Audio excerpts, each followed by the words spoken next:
Happy Friday afternoon. So again, this week I am putting out additional videos. I have been asked, it's Friday afternoon, February 4th.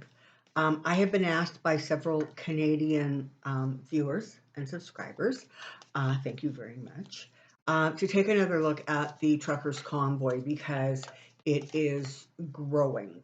So while there has been no kind of, as far as I know, any real crazy violence or anything like that, it has now gone from being sort of a truckers convoy, although God knows they're there, but now it's more about just, um, their focus has not become sort of the truckers and their livelihood as near as I can figure personally.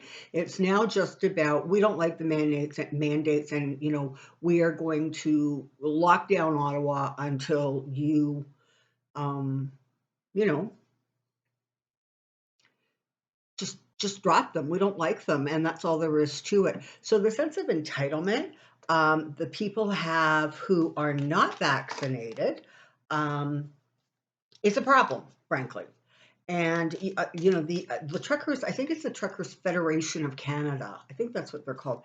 They're saying, like, listen, 85-90% of our members are vaccinated. We're not about this, and we don't condone what's going on. So it really is sort of people who are just choosing to not, conform and do, frankly, what is in their health's best interest and what is um, in the best interest of the people around them.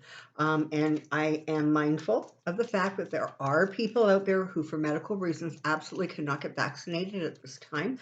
I'm not talking about those people. I'm talking about the people who are perfectly able to get vaccinated and are willingly choosing not to, as some sort of a statement of their liberties and freedoms being impinged upon.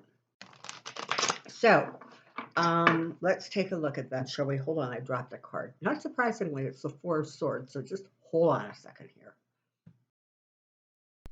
Four of Swords. Okay, so let's just take a look and see what we can find out. So the latest is they're staying in Ottawa.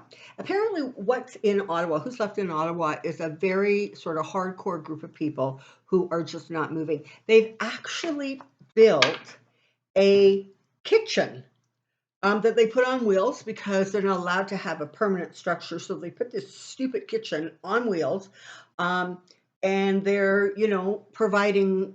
And as near as I understand it, sort of the protesters are the ones who built the kitchen. And there's another tarped area that has like a barbecue on it, and so they appear, for all intent and purposes, to be settling in. Trudeau is getting a lot of pressure um, to sort of make this stop. Trudeau rightly is not going to start negotiating with these people who, frankly, kind of feel like they're trying to hold the rest of the country hostage because the vast majority of us don't feel the need to conform to their particular set of beliefs. So that's a problem. Oh, okay, I have to vent for a second. So for those of you who may not know, particularly people who aren't Canadian, there was, like, earlier this week, a leadership review of the Conservative Party's leader. His name is O'Toole. And there was an non-confidence vote, and it passed, so he is out immediately. That's what happens with a non-confidence vote. You're like gone. So they brought in an interim leader for the Conservative Party. Her name is Candice Bergen. So she released a statement saying that she encouraged O'Toole, and she too supports, I guess, the convoy because, are you waiting for it? Ready? Because there are very reasonable people on both sides. Oh my God, does she not have staff smart enough to say, listen, you don't want to use a phrase that is so closely associated with Trump. Now, he said there are very fine people on both sides. And she said, well, there are very reasonable people. I'm sorry. That is not a real cool way to start as interim leader. And honestly, I encourage people across this country to maybe let it be known that that was not an appropriate way to handle this. There's a lot of conservative member of parliament who are supporting this. They're going out, they're talking to people, etc. It's a little crazy. And aside from the areas, the pockets where conservatives, the conservative government or conservative attitudes have a stronghold, and that includes, unfortunately, here in Alberta where I live. It's not being frowned on by other like-minded people. So, okay, so now there's been a blockade in southern Alberta all week. I guess they finally got it so that it's open. So there's one lane of traffic on this sort of highway in each direction, but the two side lanes are blocked with, people and their agendas. So that's going on. And now they're planning on swinging into Toronto later on. I think it's tomorrow morning, so Saturday. I could be wrong. They could be arriving later this afternoon. So this is the thing about Toronto for people who aren't really familiar with it. In the area where the government buildings are, that area is also where there is a place basically called, I think it's called Hospital Row. Okay, so there are big, large hospitals, several of them, in a very concentrated area.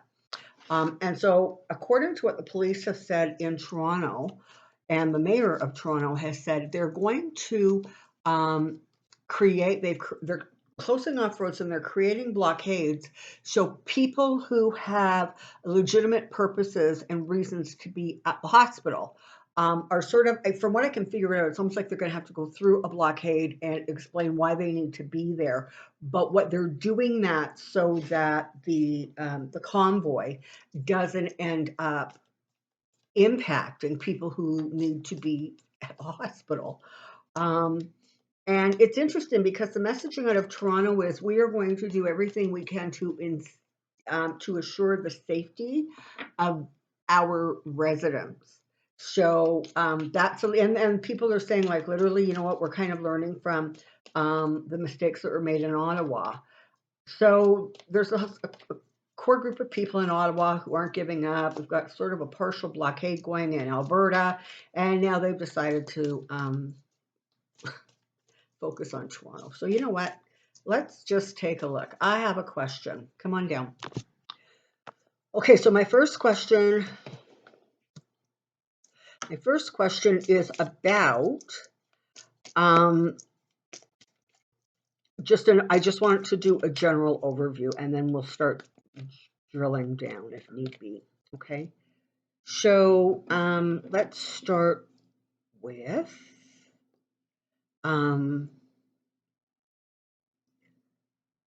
National Overview Convoy, National Overview Convoy, National Overview Convoy. I don't get it because you know what? The same restrictions are in place in the United States. And initially, this was all about, the truckers who didn't like this whole back and forth thing, and they were being restricted, and therefore their livelihood was being impacted. Well, now it's just up, and not only that, not only is it turned into this whole big thing just about getting the mandates gone, but in Ottawa, there was Confederate flags, there was flags with a swastika on it. This ain't cool. Okay, this is not cool. This is not what Canadians do. And there appear to be a lot of U.S. Truckers who have joined this.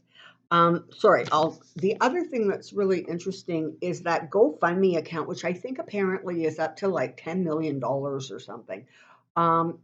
Members of Parliament have called on the GoFundMe. Who is that? Twitter? Whoever oversees that.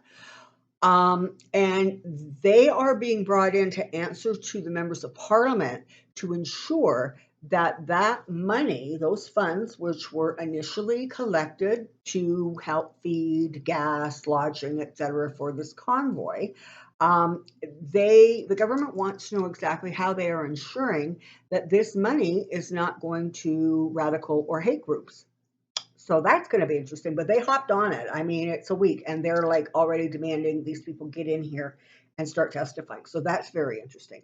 I digress. Come on down. Okay, here we go. I did that. Canadian National Convoy. I did that. Okay, here we go.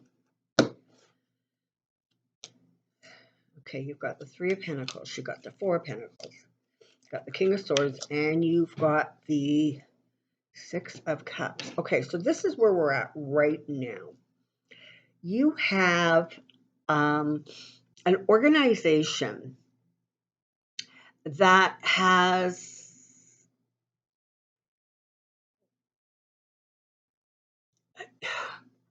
it's sort of like they lost their way. I want to say sort of from the original purpose. Their initial purpose, whether you agree with it or not, was, you know, sort of I don't hate to use the word valid, but it was a concern that they wanted addressed. Okay, so we'll leave it at that.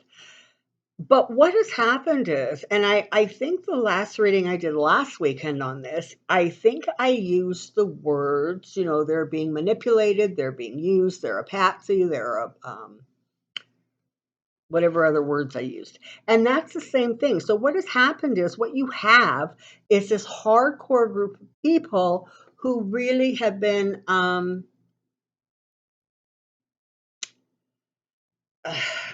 surrounded by, supported, encouraged by a far more sort of radical intention and movement than I think probably may well have been the original intent. So, you know, this was supposed to be a convoy where a bunch of truckers were getting together and they were going to Ottawa and they were going to complain. And that was supposed to be the end of it. Well, so here we are a week later. Lots and lots and lots of them have left, but the core group that's there remains. The police there are referring to the situation as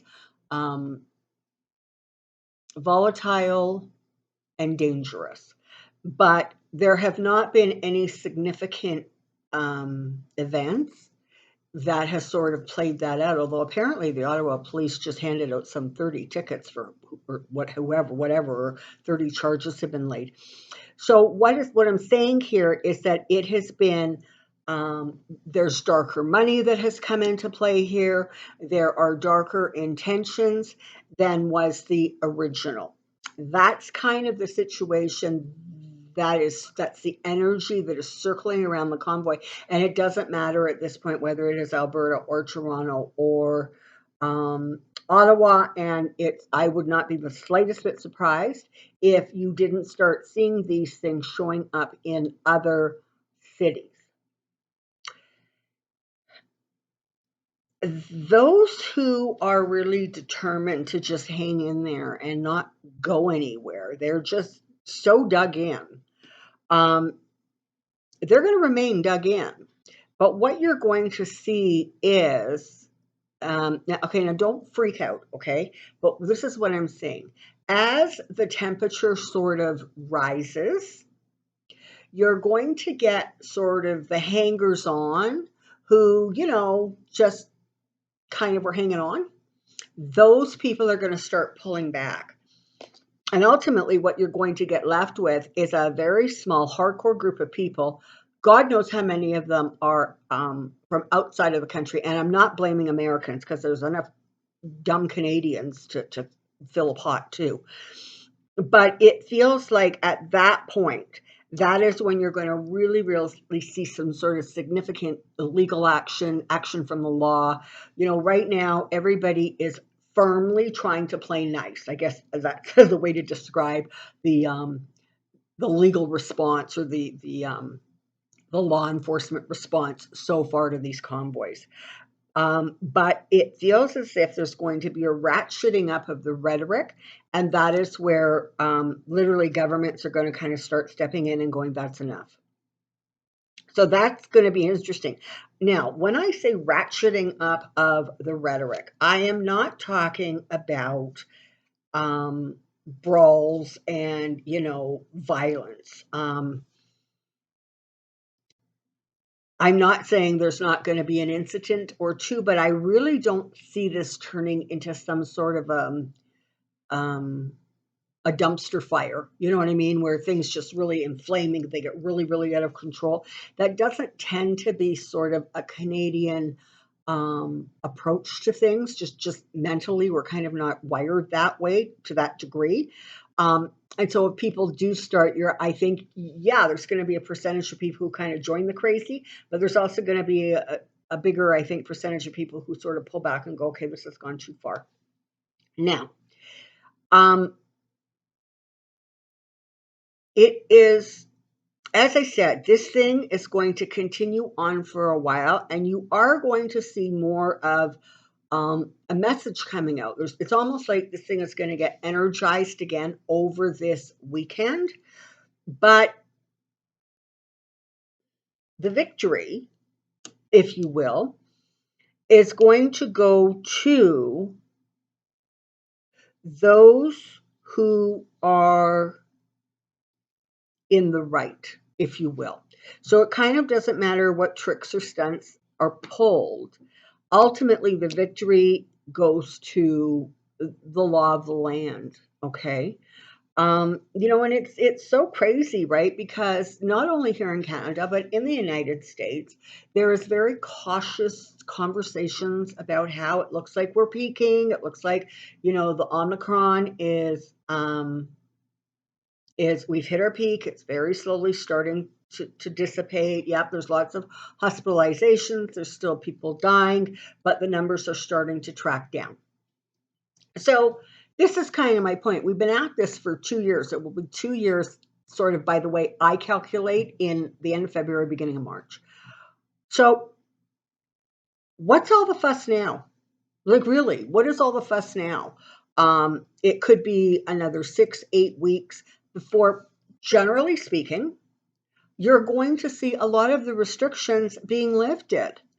So this then becomes political, and what's happening now is it's being fueled and flamed by politics. So again, these people who sort of started out with one intention they're being used as tools for particularly conservative type agendas, and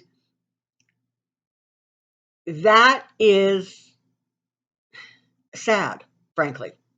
It's sad whether it happens in the United States, whether it happens in Canada, or anywhere else. And that's the other thing. Apparently, I'm hearing that the CONVOY here in Canada has inspired similar ideas in other places around the world.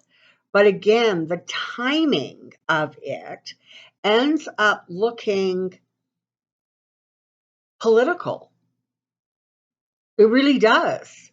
Like, come on, raise of hands. Who isn't tired of all this, the COVID mandates? Everybody is. But to start like this kind of nonsense right at the very, very end of it, that's telling you that there is not, the agenda has very, very little to do with, I guess, the original intent. And it has more to do with political agendas. Very sad. Listen, this is going to level out. It's going to smooth out. Things are going to, I want to say, I don't know this week, but I kind of feel like by next weekend, there's going to sort of be a kind of enough is enough attitude. And that's where you're going to see a little bit more firmness being used to get these things to dissipate and move out or congregate in a very, very small sort of area where they are not creating quite the disruption. But eventually what happens is they sort of become a non-news story, and then frankly, they don't have any power anymore. They don't have, if they're not getting the clicks, right? If the news people aren't following it, or et cetera, it loses its impotent or its power. It becomes impotent. Its message is no longer. And so I have to say, I feel like this could go on for another week or so, but I feel like by next weekend or the beginning of that following week, that's where you're going to really see this thing completely dissipating. There's going to be an investigation about the money. Oh yes, oh yes. Still, we already know that, right? Because the MPs have already told the GoFundMe people that they need to get their butts to Ottawa and start testifying or connect with Ottawa, however they're going to do that. But there is like dark money in there. There's money that came from, I can't name names, but you know, there's that family in the States, and they're not Pepsi, but they're. Wouldn't be surprised if some money came from them. Wouldn't be surprised if some money came from, sort of right wing, really right. Um, and so this is not. Uh, there's going to be investigations. I think that they're not. That are not going to shine a good light on what happened there or how that happened. Um, so again, the promise of what was supposed to be a kind of a very almost specific convoy for a specific reason and sending a specific message has evolved, spread to something that is frankly other than I think was its original intention. And that's why you see so many people having left Ottawa. It's just the trouble that is that the people who are there are kind of the troublemakers, if you will. This is going to come to rest, okay? It's going to quiet down. The convoys are going to be leaving the areas where they have congregated or will continue to congregate for the next 7 to 9 days, kind of thing. And ultimately, the strength of the convoy itself is going to be diminished as the strength of the, I guess I want to call it, the Canadian rule of law gains strength. So this is going to come to an end. And as it does, there's going to be a lot of information that comes out that really, really, unfortunately, is going to, just sort of shed some light on exactly how, I want to use the word infiltrated, right? How something that started off with one intention was sort of infiltrated, and now you have, something kind of else that's going on. So I guess what I want to say here is this. So first of all, poor people who are in the areas where these convoys are congregating, stay safe. If you don't need to be out and about, don't be out and about. Don't add to the confusion out there. For those, particularly in Toronto, particularly because of the hospital situation there and just the way it's laid out, I think you can have a fair degree of trust in the city police to keep people safe. It very much feels like their focus is on keeping the residents safe, keeping those people who need to be in the hospitals or in that area, residents of that area, keeping them protected. So it's going to settle down. I am not seeing volatility. I am seeing an uptick in the rhetoric, but in some ways that works against them, right? Because sometimes when it becomes so outrageous, some people who were, prepared to stand by this event start pulling back and going, that's a bridge too far. I need to pull back and get out of here. And what you are left with is sort of that hardcore fringe. You have them in the States, we have them here, and I would venture to say that you're going to find them in almost every country around the globe. So that's what I know. That's what I can tell you. That's what energetically I'm feeling as far as the Truckers Convoy as we go into the first full weekend of February. For those of you who are in the aftermath or in the ongoing storm that's hitting the north eastern part of the United States and Canada, stay safe. For people in Florida who are freezing, bundle up and stay warm. There's crazy weather everywhere. The weather everywhere is like bipolar. So just here, last night and into this morning, it was snowing. We got like about 2 inches or so of snow. By this afternoon, tomorrow, and the next day, the temperatures are going to be um, like 5 and 6 degrees Celsius. So I'm not sure what that conversion is, but it seems to me that would be sort of in the 20s, somewhere around there maybe. And so snow's going to be melting all this coming week because the temperatures are going to be above zero. So, it's just kind of crazy time. This is prairies in northern Canada. This should not really be happening like this, but it is what our new weather systems are all about. So take care, stay safe, be well. I'll see you next week. And don't forget, tomorrow morning, the Pick Your Crystal readings are going to be released. Bye bye now.